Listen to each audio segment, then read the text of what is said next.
L'exposition Configuration du sensible, les œuvres qui font partie de cette exposition sont toutes issues d'une même recherche, en fait, cette idée de la résonance des espaces, que tout résonne constamment autour de nous, que tout est en mouvement.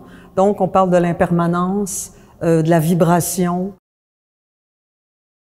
Mécanisme de dessaisissement, les 3 œuvres cinétiques au mur, c'est un travail sur les géométries perceptuelles, c'est un travail sur la vibration de l'espace, sur l'impermanence en fait aussi des espaces, sur le mouvement, sur la construction aussi de l'espace géométrique et à travers les dessins qui génèrent une animation optique parce que les œuvres sont cinétiques. L'idée, c'était de travailler sur une profondeur de la perception, d'arriver à avoir un espace qui se prolonge sous nos yeux par le mouvement des lignes qui se juxtaposent les unes sur les autres. Donc, tout le travail mécanique, lumineux et géométrique participe à cette réflexion de la résonance des espaces. Le fait qu'on ait dessiné sur le mur un premier plan, qui est le plan de base, je dirais, de ces œuvres-là, puis qu'on ait sorti la sculpture du mur, c'est un deuxième plan. Donc, dépendamment où on va se positionner, la sculpture va se déplacer dans ce premier plan-là. Donc, il y a tout aussi un travail de point de vue.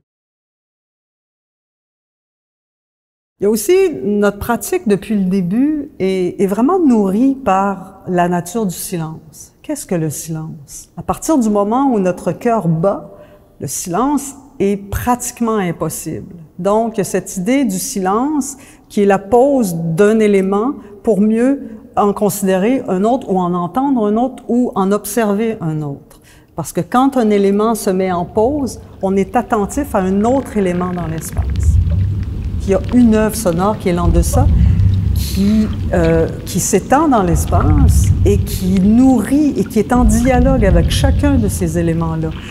Donc, on rentre dans la sculpture et on a une spatialisation donc générée par des captations avec géophone et hydrophone, donc captation sous l'eau, d'un monde subaquatique qui nous est en partie inconnu, que l'on croit silencieux mais qui ne l'est pas, et d'un monde de vibration du sol. Donc, les géophones, ce sont des capteurs sismiques qu'on plante dans le sol. Dans ce cas-ci, on a enregistré la résonance de l'océan dans le sol. On est habitué de l'écouter avec nos oreilles aériennes.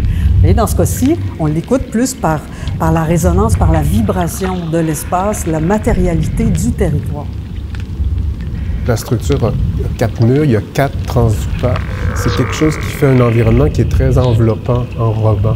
Donc c'est un peu comme si on se retrouvait là, en plein milieu de cet environnement-là.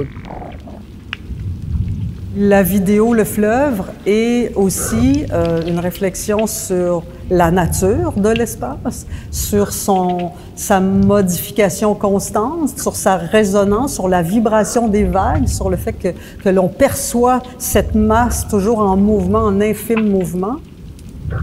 Quand on parle du fleuve, en général, on a tendance à uniformiser cette masse, mais là aussi, il y a une infime variation possible de résonance, de vibration de l'espace, de chacune des petites vagues qui frottent sur l'autre. C'est absolument fascinant. Alors, c'est toute cette observation-là. On s'est laissé vraiment absorber par ces observations.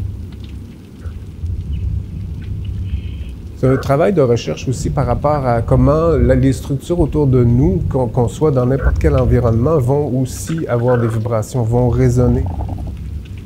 Donc ce qu'on a envie que les gens retiennent, c'est de se laisser porter par les vibrations qui sont là, présentées sous différentes formes.